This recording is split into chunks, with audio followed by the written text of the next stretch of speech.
Saudações cordiais, professor Márcio Adriano Moraes, e neste vídeo vamos comentar a prova da UFV-JM, que foi realizada no dia 25 de maio. Se você realizou esta prova, se você fez essa prova, seja muito bem-vindo em nosso canal. Vamos comentar as questões de literatura referente às obras literárias que foram exigidas como leitura obrigatória.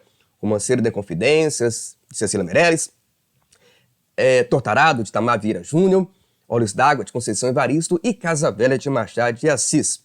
Se você estudou conosco, se você adquiriu o nosso caderno de questões, eu espero que você tenha gabaritado esta prova, porque como faremos aqui nessa explicação, nesse vídeo, as nossas análises, as nossas questões foram muito certeiras, bem direcionadas, e eu diria que nós propusemos leituras bem mais arrojadas, bem mais amplas, do que as questões que foram cobradas. É claro, né, foram 4 questões, não dá para cobrar tudo sobre as obras literárias. Por isso que em nossas análises, por isso que em nosso caderno de questões, nós trazemos análise ampla para que você não tenha nenhuma lacuna, para que qualquer possibilidade que caia, você tenha condições de resolver. E essa prova provou que o nosso caderno de questões foi muito certeiro, as nossas análises, os nossos estudos que fizemos aqui no nosso canal, também no nosso site, foi bem direcionado com, obviamente, a nossa excelência, né, o nosso trabalho em cima das obras literárias, a nossa experiência de leitura. Se você está chegando agora em nosso canal, se está assistindo a esse vídeo, né, por curiosidade e porque quer ouvir aqui o comentário das questões, não se esqueça de se inscrever em nosso canal. Nós temos aqui no nosso acervo de estudos uma grande quantidade de leituras literárias e também, né, de linguagens à disposição para você. Vamos comentar aqui as 4 questões pela ordem que apareceram na prova, foi a questão 7, 8, 9 e 10. Então vamos começar pela questão 7. Olha lá. Questão 7, sobre Casa Velha, de Joaquim Maria Machado de Assis. 2 fragmentos para ler. O padre Mascarenhas dissera-lhe uma vez ao almoço que ela era imperatriz da Casa Velha e Dona Antônia sorriu lisonjeada com a ideia de ser imperatriz em algum ponto da terra. Não batia com cedro em ninguém, mas estimava saber que lhe o reconheciam. Então, Dona Antônia, ela foi aqui, né, comparada, descrita a uma imperatriz, mostrando então a sua posição social, a sua hierarquia. Maravilha. Agora o fragmento 2 é uma fala da Dona Antônia. Quero ouvir por que razão não podem casar? Por que não podem? Não lhe nego nada a respeito dela. É muito boa menina, dei-lhe a educação que pude. Não sei se mais do que convinha, mas enfim, está criada e pronta para fazer a felicidade de algum homem. Que mais há de ser? Nós não vivemos no mundo da lua, reverendíssimo. Meu filho é meu filho, e além desta razão, que é forte, precisa de aliança de família. Isso não é novela de príncipes que acabam casando com roceiras ou de princesas encantadas. Faça-me o favor de dizer com que cara daria eu semelhante notícia aos nossos parentes de Minas e de São Paulo? Dona Antônia, então, demonstrou todo o seu preconceito social. O seu filho, Félix, não pode se casar com a Lalau, porque isto não é um conto de fadas, isto não é uma novela que príncipes se casam com roceiras. É preciso manter a aliança de família. Vamos então para as alternativas. Olha lá. Considerando os excertos de Casa Velha e a obra como um todo, é correto afirmar que há no texto uma alusão à importância das alianças familiares e da manutenção do status quo, porque Lalau, como integrante da classe senhorial, não poderia se casar com um homem de nível social inferior. É justamente o contrário. Quem é de classe inferior é Lalau e não Félix. Crítica à rigidez social da época, demonstrando-se como as relações hierárquicas desvirtuavam a estrutura aristocrática, impedindo a ascensão de indivíduos fora do círculo familiar tradicional. Dona Antônia deixou claro o que ela vai dizer para seus parentes. Se ela casar o seu filho com uma moça que não é da mesma estirpe, então essa letra B está correta. Lembrando que a obra de Machado de Assis é uma obra realista que critica justamente esses costumes aristocráticos, esses costumes burgueses, que trata da vida por um olhar de relações de interesse. Letra B. Letra C. Posição favorável à mobilidade social. Favorável se o texto deixa claro que não há como o Félix se casar com a Lalau? Na medida que Dona Antônia, apesar de sua posição social inferior, piorou a alternativa, Dona Antônia é descrita como aristocrática pelo padre, pelo cônego, que é a voz narrativa. Eu nem vou ler o resto. Sugestão de que a hierarquia social, apesar de flexível, pode até parar de ler. Apesar de flexível, o texto deixou claro que não pode sair dos laços familiares tradicionais. Não permitia que personagens como Dona Antônia e Lalau tivessem acesso ao mesmo status social que os membros da elite oitocentista. A Dona Antônia, ela faz parte desta elite. Gabarito, letra B. Próxima questão é a questão aqui de Olhos d'Água, de Conceição Evaristo. Nós vamos ler aqui 3 fragmentos de Ana da Venga, quantos filhos Natalina teve, e o outro fragmento será aqui de Duzu Querença. Vamos ler os fragmentos? 2 policiais entraram de armas em punho, mandaram que da Venga se vestisse rápido e não bancasse o engraçadinho, porque o barraco estava cercado. Outro policial, do lado de fora, empurrou a janela de madeira. Uma metralhadora apontou para dentro de casa, bem na direção da cama, na mira de Ana da Venga. Ela se encolheu, levando a mão na barriga, protegendo o filho pequeno. Pequena semente, quase sonha ainda. E você que leu a obra sabe que o destino de Da Venga e de Ana serão trágicos, por uma ação militar e pela força dessa metralhadora aqui. Quantos filhos Natalina teve? Natalina alisou carinhosamente a barriga, o filho pulou lá de dentro, respondendo ao carinho. Ela sorriu feliz. Era a sua 4ª gravidez. E o seu primeiro filho? Só seu. De homem algum? De pessoa alguma? Aquele filho ela queria, os outros não. Os outros eram como se tivessem morrido pelo meio do caminho. Foram dados logo após e antes até do nascimento. Faltou um N aqui, né? As outras barrigas ela odiara.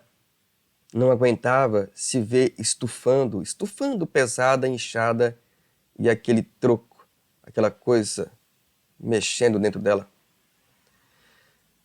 Natalina é uma personagem que padeceu algumas dores.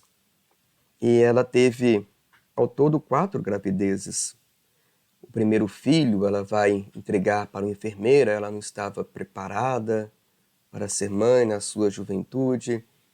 O segundo, o pai vai tomar conta. O terceiro será de seu patrão, de seus patrões. Ela vai engravidar do patrão, porque a patroa não podia ter filho.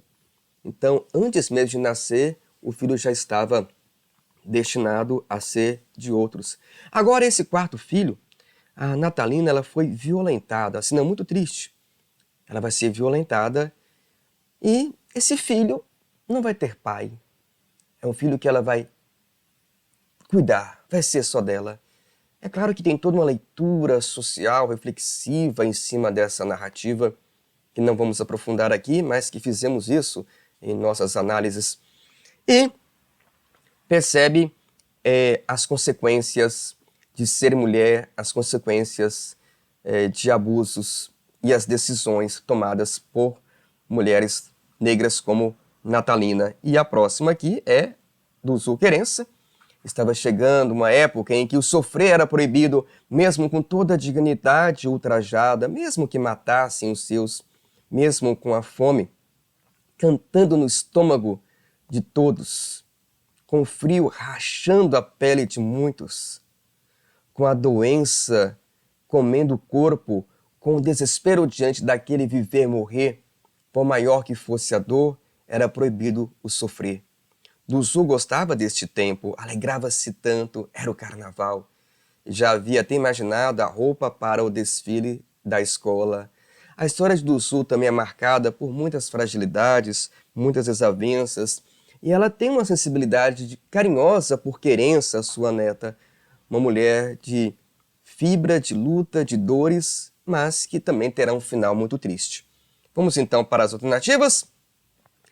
Com base nos excertos acima e na obra como um todo, assinale a alternativa correta sobre a representação das mulheres negras em Olhos d'Água, de Conceição Evaristo. Perceba que o enunciado disse, com base nos excertos e na obra como um todo.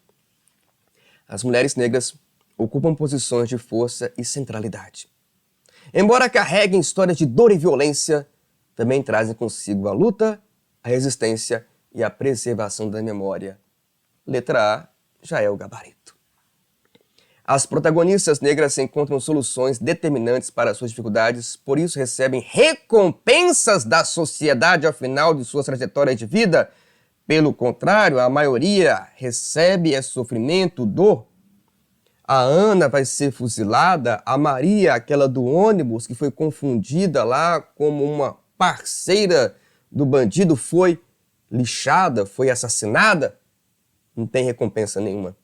As personagens negras são apresentadas unicamente como vítimas da sociedade, incapazes de enfrentar as violências impostas pela sociedade patriarcal, unicamente como vítimas e incapazes de enfrentar as violências, existe uma força dessas mulheres.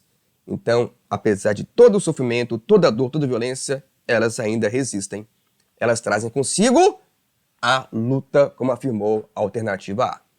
As mulheres negras da coletânea rompem com o passado de sofrimento? Não. O passado serve de impulso, de mola para continuar resistindo, para continuar a luta. Mulheres marginalizadas socialmente, mulheres marginalizadas por serem mulheres, mulheres marginalizadas por serem pretas. Então, a Conceição Evaristo, na sua escrevivência, nos traz a reflexão de que os preconceitos, o racismo e todas as formas de ultrajar essas mulheres, principalmente as mulheres, lembrando que tem também personagens masculinos na narrativa, nas narrativas, nos contos, mas principalmente as mulheres, isso tem de ser debatido, tem de ser refletido pela sociedade brasileira. Então, gabarito letra A. Próxima questão, a questão agora de Romanceiro da Inconfidência, de Cecília Meirelles. Vamos ler aqui o fragmento. Atrás de portas fechadas, à luz de velas acesas, entre sigilo e espionagem, acontece a inconfidência. E diz o vigário ao poeta, escreva-me aquela letra do versinho de Virgílio, e dá-lhe o papel e a pena. E diz o poeta ao vigário, com dramática prudência, tenha meus dedos cortados antes que tal verso escrevam. Liberdade, ainda que tarde. Ouve-se em redor da mesa, e a bandeira já está viva e sobe na noite imensa. E os seus tristes inventores já são réus, pois se atreveram a falar em liberdade. Esse trecho final é importante, ó. O fato de falar em liberdade já os torna réus. O que é liberdade? Ninguém sabe o que seja. Vamos lá? Considerando o excerto e o romanceiro da Inconfidência, assinale a alternativa correta. Então a gente percebe aqui que todas as questões, nós vamos ver que a última também, pediu ao estudante para marcar a correta, o que, na minha leitura, é mais fácil de resolver. O sigilo e a vigilância representam o cuidado que o vigário e o poeta deviam ter ao denunciarem a conspiração dos inconfidentes contra a coroa portuguesa. Não é o vigário, não é o poeta que irão denunciar a conspiração. Quem irá denunciar é Silvério dos Reis, entre outros personagens. O poeta e o vigário, eles são inconfidentes. Letra B. Os versos indicam que a primeira bandeira de Minas Gerais estava viva, pronta, devendo ser hasteada à noite na cidade de Tiradentes, sem sigilo ou espionagem. Quando o fragmento fala, deixa eu voltar aqui, da liberdade ainda que tarde, que é o fragmento poético da bandeira de Minas Gerais, liberdade, libertas qui seratame, né, na escrita latina.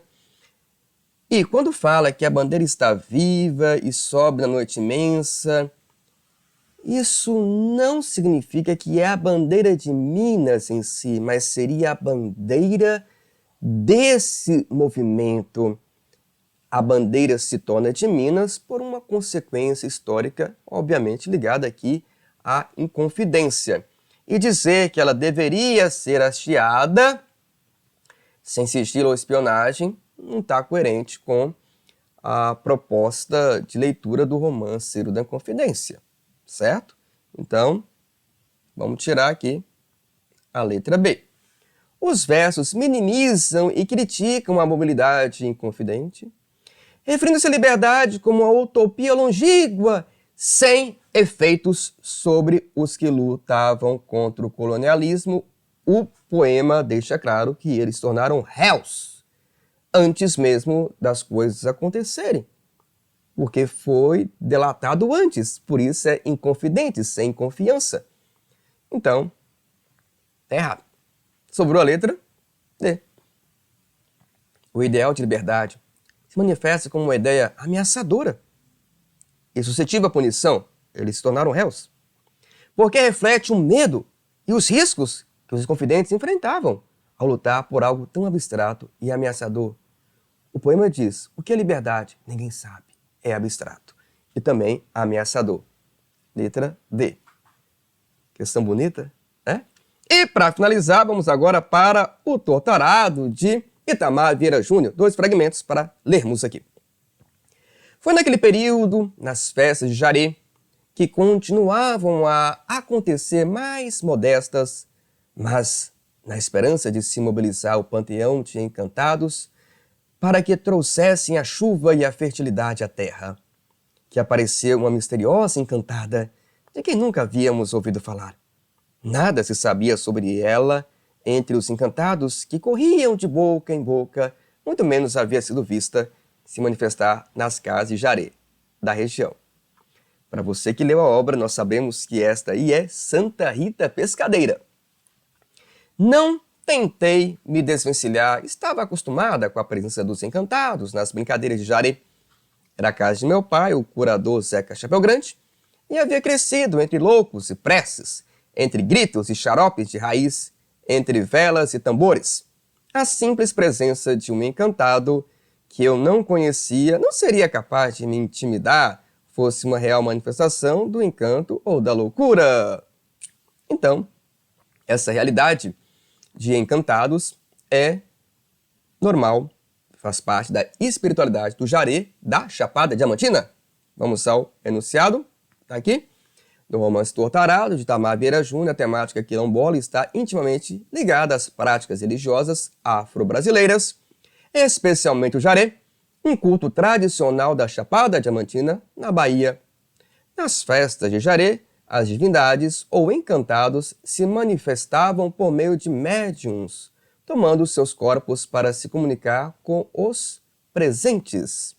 Considerando-se a obra e os termos destacados sobre os personagens, é correto afirmar que Belonise é a irmã de Bibiana, que assumiu a tarefa de caçar os encantados nas brincadeiras de Jaré. Que é isso? Caçar encantado, gente? Não, vai caçar encantado, não. Muito pelo contrário, é uma relação respeitosa com a transcendentalidade.